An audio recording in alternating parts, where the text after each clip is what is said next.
Abra sua Bíblia no livro de Jó. Ai, que desgraça. Quando abrem Jó, a tristezama vem. Aí começa esse negócio. E eu que vim tão empolgado, emocionado. Eu sei que a gente acaba lendo Jó a partir da teologia do sofrimento, está tudo certo. Nós aprendemos a partir do sofrimento de Jó, porque o bicho sofreu pra caramba. Nós aprendemos sobre paciência, nós aprendemos sobre perseverança, nós aprendemos sobre tantas coisas no livro de Jó que podemos extrair, mas o fato é que o livro de Jó, ele tem um objetivo. Quando ele foi escrito, tem uma intenção neste livro, e na minha percepção, o livro de Jó, ele é um livro de espiritualidade cristã. Ele é um livro que fala do nosso relacionamento com Deus, do nosso conhecimento de Deus. E o título dessa mensagem, então, é o conhecimento de Deus na experiência de Jó. Como nós conhecemos Deus a partir da experiência de Jó. Se eu perguntasse para você, meu irmão, você conhece Deus? Provavelmente você que é uma pessoa que caminha com Deus há algum tempo, você diria, cara, acho que eu conheço Deus. Eu acho que de alguma forma eu tenho caminhado, ainda falta muito, né, para a gente crescer em conhecimento de Deus, mas eu acho que alguma coisa eu já estou conhecendo Deus. Ai, que legal, que bom. O teu relacionamento com Deus é bom? Eu acho que o meu relacionamento com Deus é bom. E por que ele é bom? Normalmente as pessoas respondem porque ele é bom, cara, porque, cara, tem sido muito legal caminhar com Deus. Por quê? Cara, porque a minha vida tem sido boa, minha vida mudou. Eu era uma pessoa assim, assado, e hoje é. Nós lemos a nossa relação com Deus a partir daquilo que chega até nós, de como Deus nos toca, de como Deus nos ministra. Se nós perguntamos, cara, como é que está o teu relacionamento com Deus? Cara, tá bom, por quê? Mano, eu estou fazendo um monte de coisa. Cara, eu estou servindo na igreja, eu estou fazendo tal coisa, tal coisa, tal coisa. A gente foi em tal lugar e Deus fez aquilo, Deus moveu de tal maneira, nós vimos não sei o quê, nós estamos podendo ajudar a tal coisa. E nós fazemos uma leitura do nosso relacionamento com Deus a partir do serviço que nós entregamos e das bênçãos que do lado de lá vêm para nós. O fato é que às vezes nós nos afundamos num ativismo. E acaba sendo quase que um paradoxo.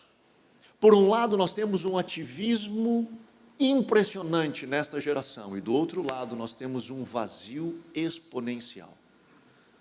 As pessoas que dizem que fazem e se debruçam e se colocam para servir a Deus, o que está tudo certo, a expressão da fé cristã, ela é uma expressão de serviço. Quando a gente ama Jesus, nós servimos porque o nosso mestre serviu e nós também servimos. Esse não é o meu ponto.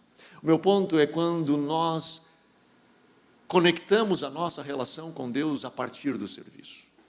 Quando eu meço meu relacionamento com Deus do quanto é o que eu entrego para Ele ou quanto Ele entrega para mim. O que isso tem gerado é, por um lado, um ativismo, por outro lado, um vazio exponencial. A nós, que deveríamos de ser aquele que do nosso interior fluem rios de água vivas, de repente nós, que estamos envolvidos com toda essa gama de coisas que tem que ser feitas no reino, nós olhamos para dentro de nós e diz, cara? Cadê todo esse negócio? Cadê toda essa manifestação? A presença de Deus, ou o relacionamento pessoal com Deus, íntimo com Deus, ele é tão básico da fé cristã, mas ainda tão profundo, ainda tão misterioso. Deixa eu lhe dar um exemplo, e nisso acaba que todos nós caímos, cara, não sobra um nem eu nessa história. Quando nós falamos de vida de oração, todos nós aqui ficamos devendo, inclusive você de casa que está assistindo. Não sobra um, cara, porque sempre nós podemos orar mais. Nós sempre podemos fazer um pouco mais. Um dia conversando com um amigo meu, é o cara que eu conheço que mais ora, que é de relacionamento meu pessoal, que mais ora. Um dia ele chegou para mim e disse, cara, eu estou orando 6 horas por dia. E eu sinto que eu preciso orar mais. Eu olhei para ele e disse, vai tomar banho. O cara ora 6 horas por dia. E disse, cara, eu preciso orar mais. E ele estava sendo sincero, ele não estava querendo pagar de bom. Nós sempre vamos ficar devendo na nossa vida de oração, todos nós, mas, e este é o meu ponto, a nossa vida de oração, ela diz muito sobre o nosso relacionamento com Deus. Se ela inexiste, se não existe uma vida de oração, provavelmente, o seu relacionamento com Deus, ele está estruturado entre um ativismo e um vazio existencial. Ele está estruturado dentro daquilo que você entrega e daquilo que Deus devolve para você. E o dia que isso para, você diz, cara, não está bom. Como é que está o teu relacionamento com Deus? Não está bom. Por quê? Porque eu estou passando por isso, por aquilo, por aquele outro, a coisa não está fluindo, o céu não está aberto, as coisas não estão acontecendo, eu me esforço e nada acontece. Porque, de novo, a tua relação com Deus, ela passa por essa troca de favores. Seu para lá e de lá para cá. Só que, meu irmão, o relacionamento não é assim. Pensa no seu cônjuge, pensa você que tem filhos, nos seus filhos. Não é uma troca de favores. Não adianta você fazer o que a sua esposa pede, ou o que o seu marido pede, ou que os seus filhos fazerem o que você pede. Todo mundo fazendo o que todo mundo pede. De repente, são 4 pessoas morando numa mesma casa que não se relacionam. Simplesmente trocam favores. Um fica num quarto, o outro no outro. Às vezes divide a mesma cama e não se relacionam. Relacionamento não é uma troca de favores. Relacionamento não é o que eu entrego para lá ou o que o lado de lá entrega para mim. Quando nós falamos de relacionamento, e de novo, estou falando de algo tão básico da fé cristã. Relacionamento com Deus. Ele passa, de fato, por uma conexão. O livro de Jó nos traz uma experiência profunda desse cara.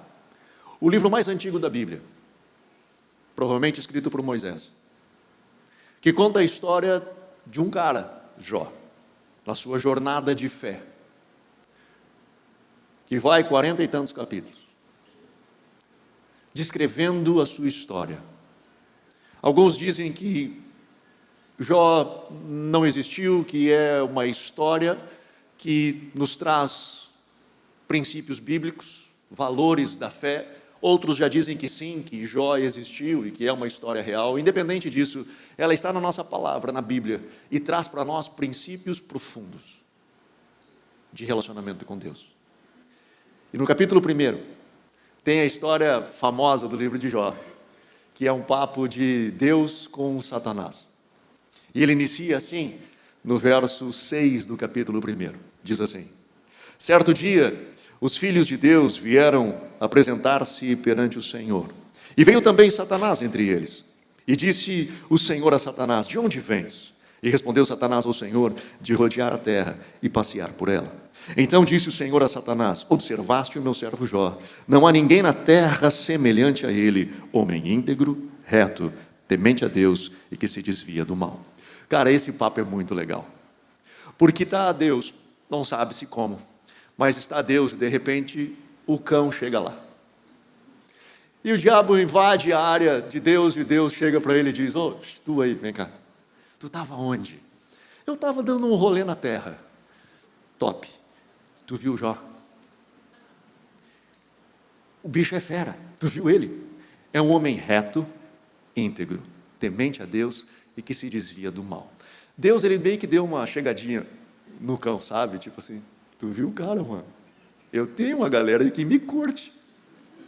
Tem uma galera que gosta de mim, olha lá. E olha a resposta de Satanás para Deus. No verso 6. Respondeu Satanás ao Senhor: teme Jó a Deus em vão? Olha a fala de Satanás. Ele olha para Deus e diz assim: tá, mas deixa eu ver um negócio. Está aqui feliz da vida que ele te ama, que ele é homem reto, íntegro, temente a Deus e que se diz, beleza, eu entendi esse negócio, mas ele faz isso em vão? Tu acha que ele vem e te adora e faz tudo isso e ele não ganha nada em troca? O que Satanás estava querendo dizer para Deus é o seguinte: cara, sabe por que ele faz isso? Porque de alguma forma tu compra a devoção dele. Quando tu o abençoa, quando tu derrama bênção sobre a vida dele, quando tu do lado de lá derrama para ele o lado de cá, e ele então é recebido, recebe as bênçãos e pode ver tudo que tu tem feito por ele, é óbvio que ele vai te adorar. Ou seja, tu está comprando a devoção dele. Tu está comprando a adoração dele. Ele não te adora em vão. Olha o que ele diz na sequência. Ele diz assim: acaso não o tens protegido de todos os lados a ele? A sua casa e tudo o que tem? A obra das suas mãos abençoaste e os seus bens se multiplicam na terra. Ele diz: qualquer um te adora se tu comprar a devoção dele. Em outras palavras, o que o Satanás estava dizendo é o seguinte: Deus, olha só, tu sabe por que essa galera veio num culto 7h30 da noite num domingo? É porque para eles é vantajoso. O argumento de Satanás, o que ele estava tentando provar para Deus é o seguinte: se Deus parasse de abençoar o seu povo, esse lugar aqui estaria vazio hoje. Ninguém estaria aqui.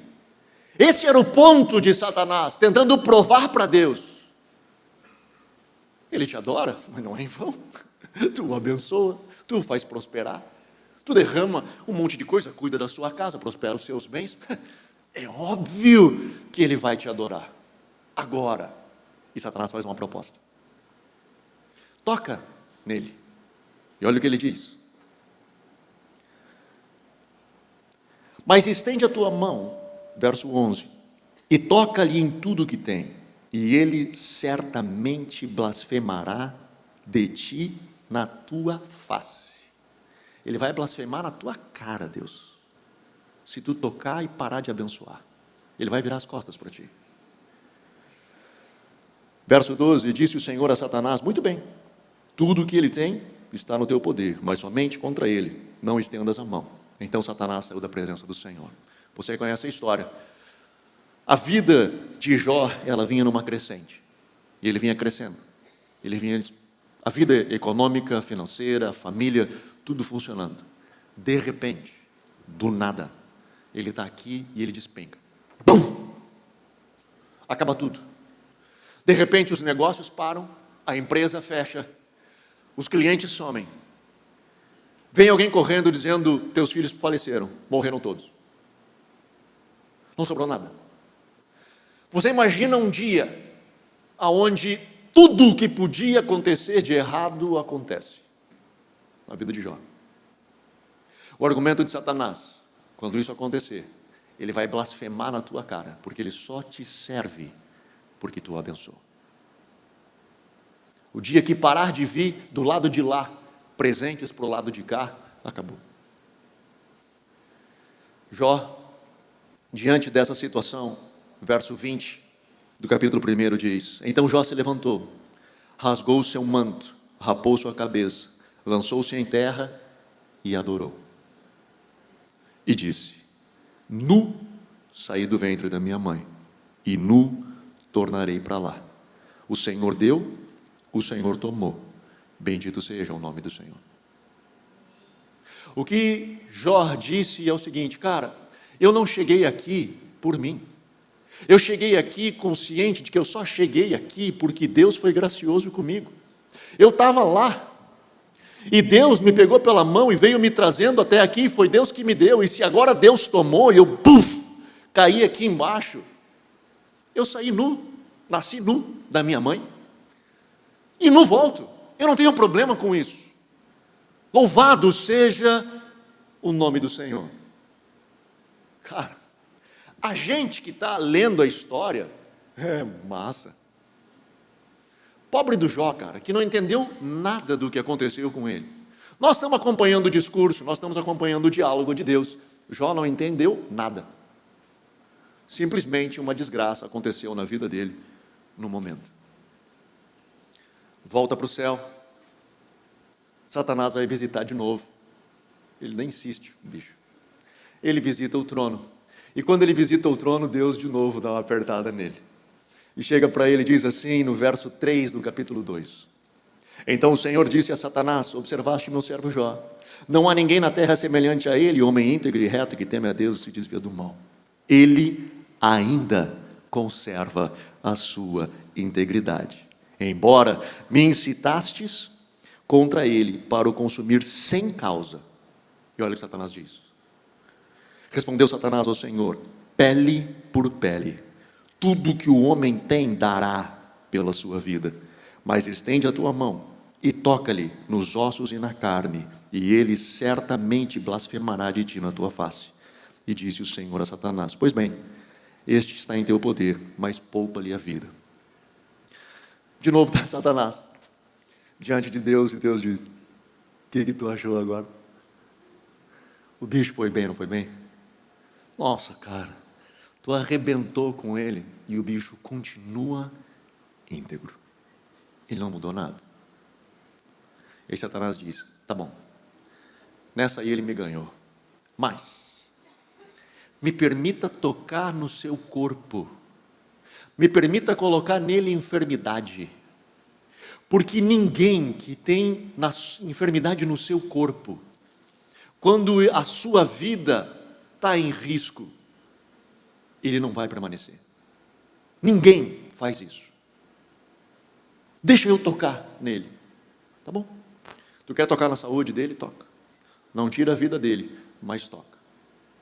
O resultado é que está lá Jó com caco de telha, raspando as feridas que estavam pelo seu corpo, sem entender nada. De novo, o lado de lá não vinha mais nada.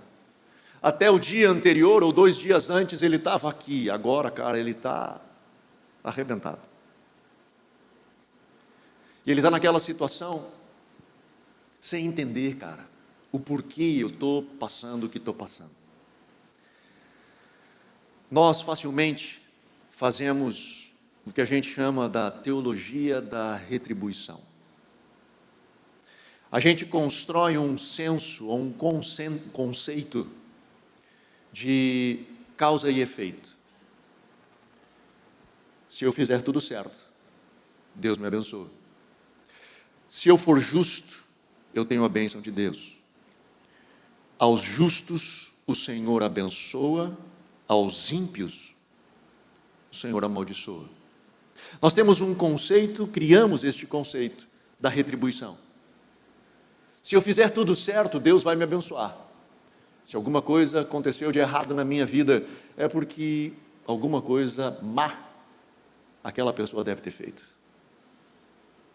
Não pode ele estar passando o que ele está passando sem que ele tenha feito alguma coisa má.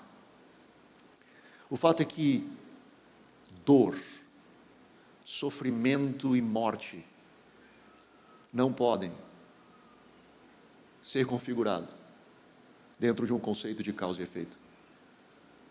Às vezes passamos coisas que nós não entendemos o porquê passamos.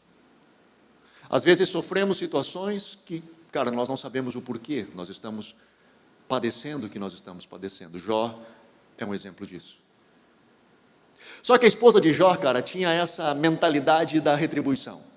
Ela tinha a mentalidade dessa teologia que nós construímos da retribuição. E no verso 9, ela aborda Jó. E olha a fala dela, ela diz assim: sua mulher lhe disse: ainda conservas a tua integridade?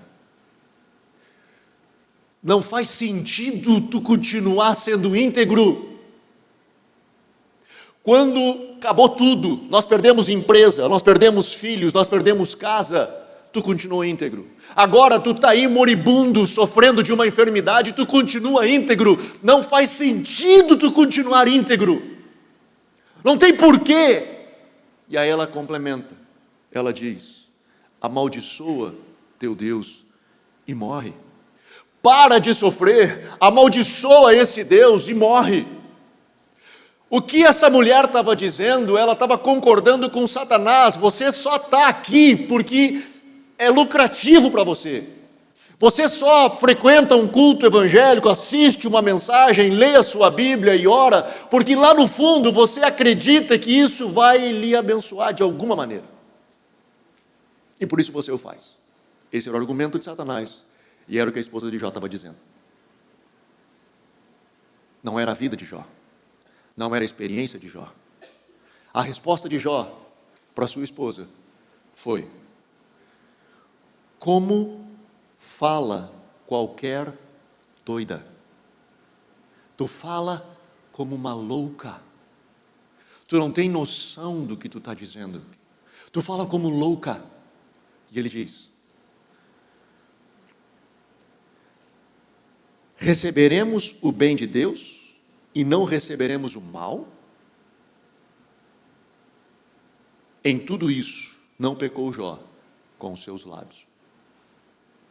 O que Jó está dizendo aqui, cara, nessa frase, nessa afirmação, quando ele diz: cara, se Deus me trouxe até aqui, e se hoje, por alguma razão, Ele decidiu fazer isso diferente, Se eu recebi as bênçãos de Deus aqui, por que eu não receberei hoje algo difícil? Quando nós enfrentamos dificuldades, é natural que passa na nossa mente: por que eu, Deus? Por que isso está acontecendo comigo? Por que eu estou passando por essa situação que eu estou passando? Por que eu estou enfrentando todos esses problemas? Nessa fala, o que Jó diz a Deus é o seguinte, ou a sua esposa, é o seguinte: por que não eu? O que eu sou melhor do que qualquer outra pessoa? Por que eu não posso estar passando esse momento de dificuldade? Se o próprio Cristo cresceu a partir das experiências de sofrimento que ele teve, o quão mais importante sou eu do que o próprio Filho de Deus? O que a Bíblia diz, que a ele não poupou o seu próprio Filho. Com isso eu não estou dizendo, cara, que Deus vai ficar amaldiçoando a gente, e que nós agora vamos, tudo que nós vamos viver e vamos aprender é a partir do sofrimento. Eu não estou dizendo isso. O que eu estou querendo chamar a nossa atenção é que o relacionamento com Deus, ele não pode ser uma troca. Que se você tiver ou não tiver o seu relacionamento, é a mesma coisa. Eu estando, o que Jó está nos dizendo é: eu posso estar aqui, ou eu estar aqui.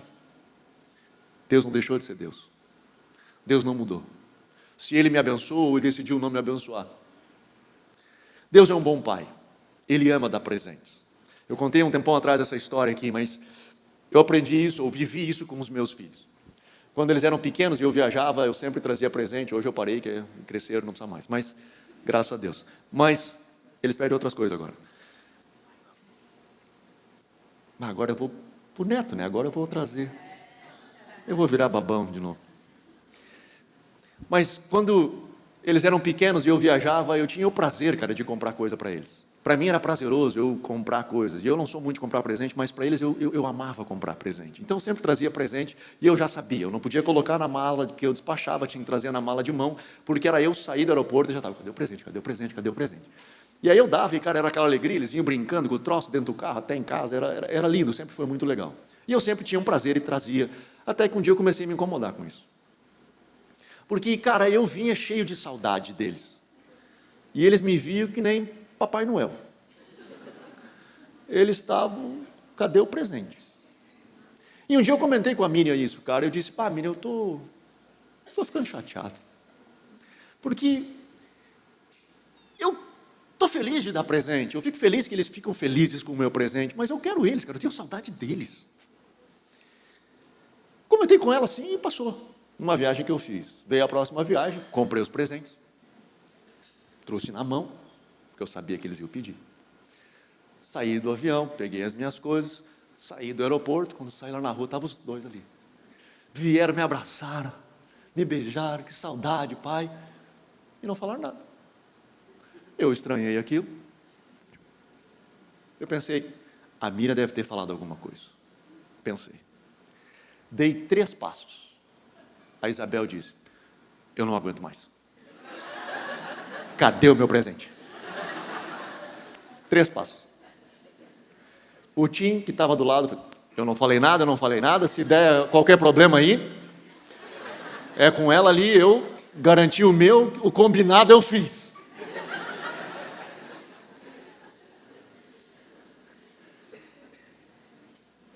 Eu não parei de dar presente, cara, porque eu amo dar presente.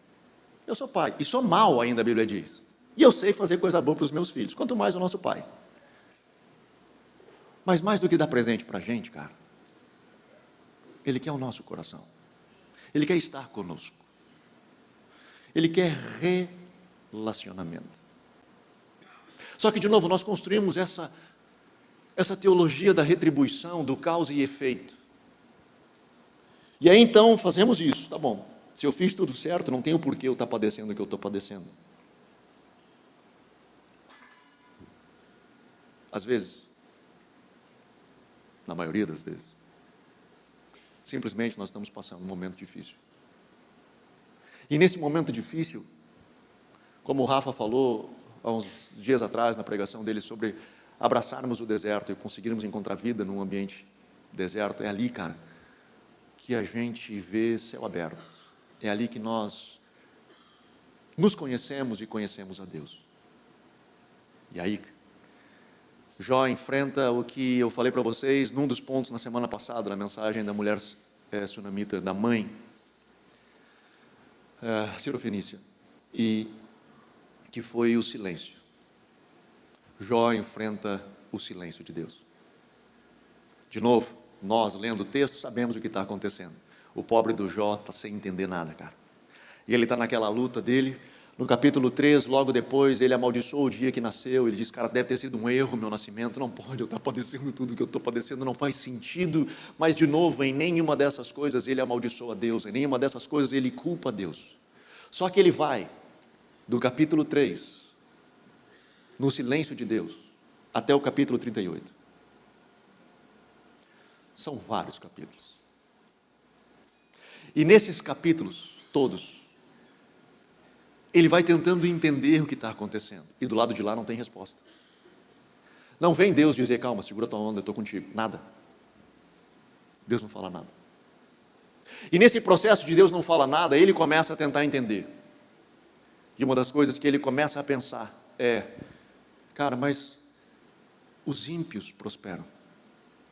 E eu estou nessa situação. Não precisa me responder. Mas quantas das vezes nós já pensamos isso? Cara, mas como é que o outro lá tem isso? E eu não tenho. Não faz sentido o outro que não merecia ter isso. E eu não tenho. Não faz sentido. E ele começa a questionar tudo isso até o momento que ele brada aquela frase que nós conhecemos. Ele diz, eu sei que o meu Redentor vive. E ele vai vir. E o próximo verso ele diz, eu posso não ter pele. Ou seja, eu posso estar, mas a minha carne verá o Senhor. Ele continua com o seu coração focado em Deus. Até que Deus rompe o silêncio e fala com Jó. E quando Deus fala com Jó, Deus não diz assim, Jó, relaxa, cara, eu estava contigo o tempo todo. Ô Jó, olha só para te explicar, é que tu entrou numa aqui, cara, aqui estou eu e o cão. E nós estávamos numa discussão e tu veio e foi tu o escolhido. E tu estava num teste e tu passou no teste, parabéns. Quando Deus aparece para falar com Jó, que está naquela angústia, sem entender nada do que estava acontecendo na vida dele, debaixo do mau tempo. E nesse processo de 30 e tantos capítulos, que ele fica olhando para Deus, esperando resposta, e uma vez que não vem resposta do lado de lá, ele só se encontra com um negócio, que é com o seu próprio coração. Ele olha para dentro de si, ele revê as suas motivações. Por que eu faço o que faço? O que me motiva a fazer isso? Será mesmo que eu adoro Deus? Porque eu amo acima de tudo? Será que eu não me comparo? Por que eles e eu não? Será que não é mesmo esse negócio da teologia da retribuição? Não é verdade? Será? E ele entra nesse negócio dentro dele sem nunca amaldiçoar Deus, sem nunca pecar contra Deus, como a Bíblia diz. Mas ali ele tem um encontro com o coração dele, cara. E quando Deus aparece, Deus faz uma pergunta a Jó. Ele chega para Jó e pergunta assim, Jó, aonde tu estava quando eu criei todas essas coisas? O que Deus faz com Jó é mostrar a sua grandeza. E Deus fala por 1 capítulo e meio, 2, com Jó. E pergunta, Jó, e aí, o que tu me diz? E o texto, a Bíblia diz, que Jó diz, Senhor, eu coloco a minha mão na boca e eu não falo é nada. Eu não falo é nada. Porque diante da tua grandeza, os meus problemas se apequenam. Diante da tua grandeza, e quando eu me deparo com a tua grandeza e quem tu é, tudo o que eu estou passando, seja eu estar aqui em cima, ou seja eu estar aqui embaixo, tudo isso é pequeno demais. Quando eu contemplo a tua grandeza, E nesse lugar de dificuldade, de problema, eu te encontrei. E diante da grandeza de te contemplar, o resto tudo se apequena. Jó encerra o seu livro fazendo outra declaração que eu e você conhecemos. Depois de ter passado tudo o que passou, ele faz a seguinte declaração: antes, eu te conhecia só de ouvir falar. Hoje, os meus olhos te veem. Hoje, não é mais eu jogo alguma coisa para lá, na expectativa que o lado de lá devolva alguma coisa para cá. Eu não faço mais o que eu faço para me manter íntegro, na expectativa de receber qualquer coisa em troca. Hoje eu aprendi um negócio, que se eu te ter, é mais importante do que qualquer outra coisa. Hoje eu te conheço. Diante da dificuldade, diante do problema, ali eu fiz uma viagem para dentro de mim mesmo, e nessa viagem para dentro de mim mesmo eu te encontrei. Encontrei a tua grandeza, encontrei a minha pequenez, e a pequenez dos meus problemas. Mas ali eu encontrei um Deus Todo-Poderoso. E o fim da história de Jó é que ele acaba tendo, como um bom pai, que ama dar presente aos seus filhos, o dobro do que ele tinha. Ele já não sai mais do que ele estava lá, ele não volta para cá, ele volta o dobro disso tudo.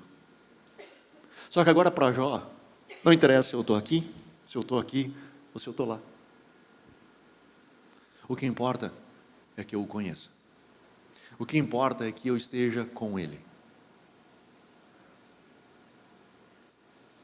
Fico pensando às vezes, cara, se Deus precisaria fazer a gente passar por coisas que Jó passou, para a gente poder conhecer Deus dessa forma. Confesso que para alguns, talvez, não precisaria nem passar todos esses perrengues para que o seu próprio coração viesse para fora. Era só o ar-condicionado da igreja não estar tão bom. É só ele não conseguir estacionar tão perto como ele gostaria. É só a coisa o pessoal não cantar a música que ele curte. As coisas não serem do jeito que ele gostaria que fosse. Já é suficiente para ele, não, cara, eu não vou mais. Eu não curto mais isso. Porque, de novo, nós construímos uma relação de causa e efeito.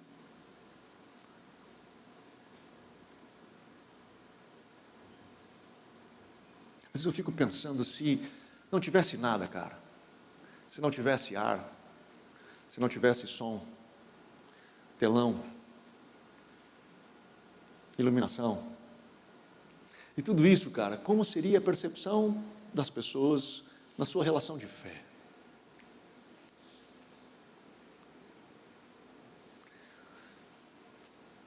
Por isso que essa palavra de Jó, para mim, o livro de Jó, para mim, ele é preciosíssimo. Ele é um livro de espiritualidade. Ele é um livro de conhecimento de Deus. De um cara que fazia o que ele podia, dentro do que ele conhecia. Até, diante da adversidade, ele de fato conhecer a Deus. Que nós possamos ser sensíveis à voz do Senhor. E o meu desejo aqui não é trazer peso, pelo contrário, é posicionar o nosso coração para dizer: Senhor, vou te dizer um negócio, o diabo está errado, eu não estou aqui só pelo presente. Não, o diabo, assim como Jó provou que Satanás não está certo quando ele faz um desafio dizendo que as pessoas só te adoram porque tu compra devoção, não é verdade, Deus. Jó provou que não é, e que a minha vida possa provar que não é. Eu não só te adoro pelos presentes, eu te amo por quem tu é. Amém? Vamos ficar de pé?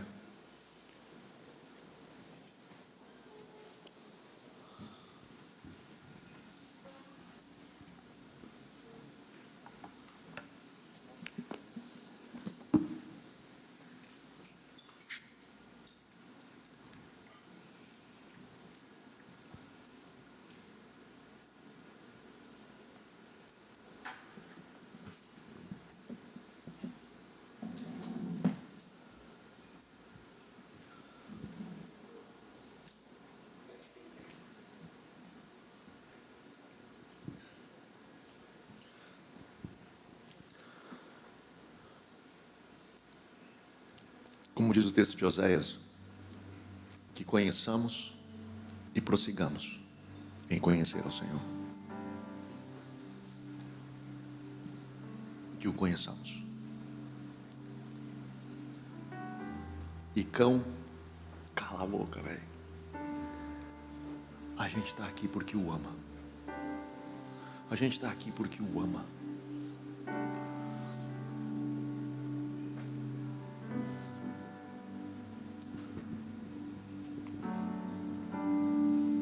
Feche teus olhos.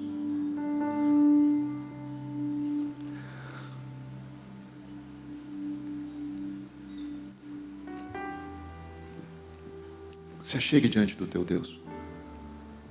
Se coloque diante dele.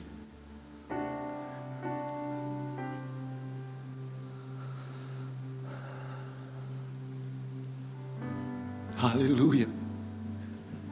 Aleluia.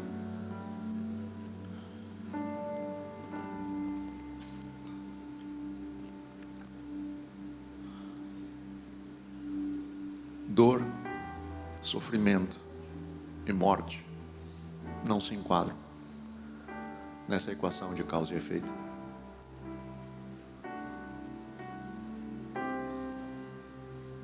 Às vezes passamos situações que não são explicáveis, que nós não entendemos, que fogem à nossa compreensão e não fazem sentido para nós, mas que nesse lugar nós possamos encontrar a grandeza de Deus. Neste lugar, que possamos nos deparar com a grandeza de um Deus Todo-Poderoso, aonde todos os nossos problemas se apequenam, aonde todos os nossos problemas se apequenam. Aleluia. Aleluia.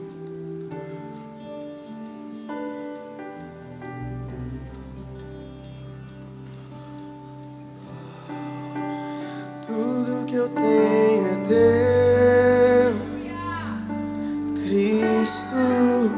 Tudo que eu sou é teu, Filho. Minha casa, meu dinheiro, meu destino por inteiro, tudo é teu. Aleluia. Tudo que eu tenho é teu, Cristo.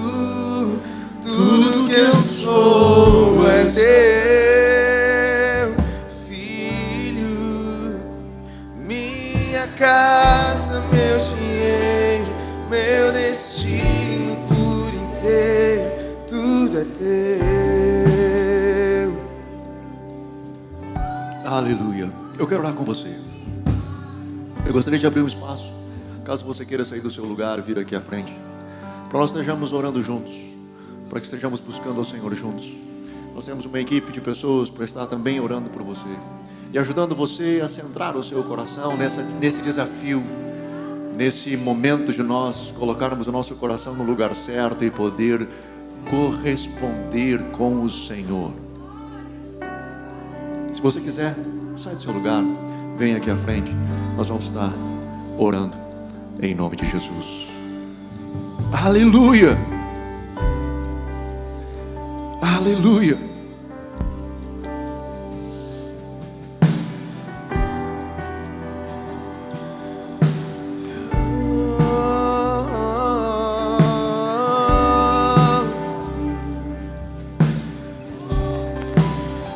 Tudo que eu tenho é teu,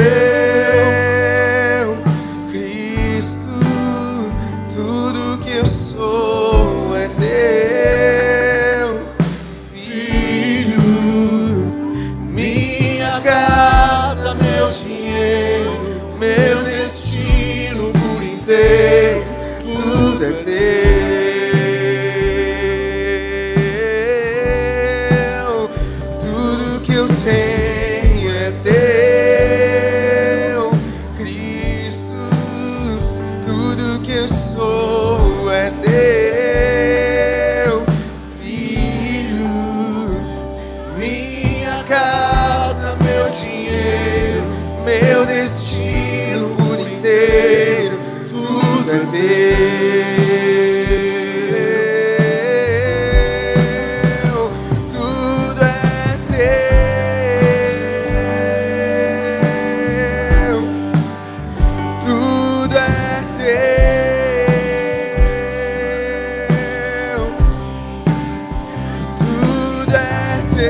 Aleluia.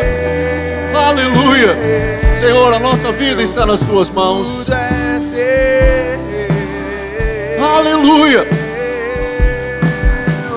Tudo é teu, tudo é teu, tudo é teu, tudo é teu, tudo é teu. Sim, Senhor. Tudo é teu. Papai, eu oro, Senhor, nessa noite, eu coloco os teus filhos diante de Ti. Aqui estamos, Senhor, pedindo ajuda-nos a estarmos centrados em Ti. Senhor, que nós não venhamos a nos perder, Senhor, nessa teologia da retribuição. Que nós não venhamos, Senhor, a colocar os nossos caminhos em lugares distantes desta realidade, que não sejas Tu o centro.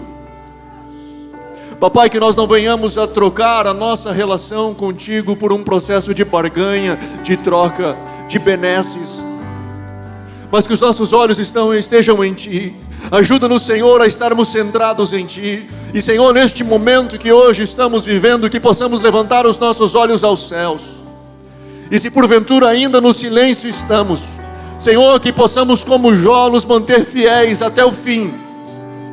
Até, Senhor, que Tu te revele na Tua grandeza, até que estejamos diante desse Deus Todo-Poderoso e que tenhamos consciência da Tua grandeza, aonde diante de Ti todo o resto se apequena, aonde nada mais importa, aonde, Senhor, só queremos a Ti e a Ti somente. Ajuda-nos, Senhor, a estarmos neste lugar. Ajuda-nos, Senhor, a caminharmos nessa direção. Ajuda, Senhor, a abrir os nossos olhos e que, como Jó, possamos no final dizer: antes te conhecia só de ouvir falar, mas depois deste processo, depois dessa caminhada, depois dessa jornada, os meus olhos se abriram, a minha vida mudou. E hoje o que importa, Senhor, é Te ter. Hoje o que importa é Te ter. Ajuda-nos, Senhor, nessa jornada. Ajuda-nos, Senhor, nessa jornada, eu te peço em nome de Jesus. Ajuda-nos nessa caminhada a seguirmos adiante contigo, em nome de Jesus.